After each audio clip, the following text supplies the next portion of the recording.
to be clean. When he, to him, it was the dirtiest river around.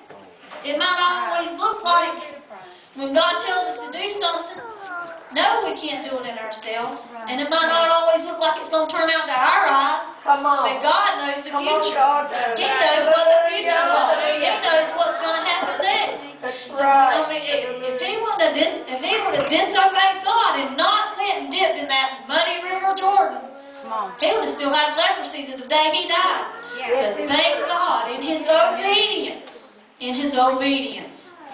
he was made whole. And Jonah, look what happened to Jonah. Because he was disobedient to God. God told him to go to those people in Nineveh. God told him to go preach to them. He was fixing to destroy them. He disobeyed God. And he went his own way, and what happened? That storm came. But he wasn't the only one in that boat. Amen. There was other people in that boat. So not only did that storm affect him, but it affected them. But thank God he went ahead. And they threw him overboard. And when that well spit him out on shore, what did he do? He went ahead and obeyed God. He went ahead and did what God told him to do. He went and preached to those people. That's right. And through his preaching to those people, but from him obeying God and preaching and doing what God had laid on his heart, the many souls were there. Things were changing. Things were happening. That was an evil nation. He said, Jonah was telling him, haven't you heard? Don't you know these people are evil? That's right. Yes, God knew. He knew what was going to happen in the future, and he wanted Jonah to obey him. Come on. Think if Jonah wouldn't have went.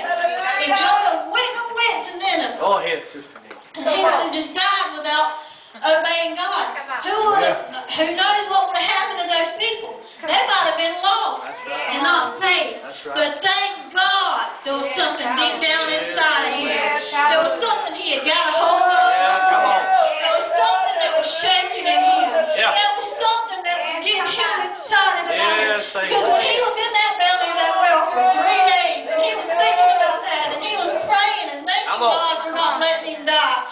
Because of his disobedience. He knew what would happen to him for being disobedient. Because he changed his heart, and he repented of that. And God spit him out. When that well spit him out, and he started preaching to those people, and started being obedient, they started humbling themselves. They started getting down and praying. They started fasting. They started sitting in sackcloth and ashes and coming to the Lord. Because they knew that God was feeling with them. There was no doubt in my mind that they didn't start feeling something because he was being obedient. All we got to do is be obedient. There's no telling how many times when God deals with your heart and deals with your heart, go pray for somebody. Get on your knees right now. You know, he's been waking me up at 4 o'clock in the morning. I mean, a couple of times he woke me up.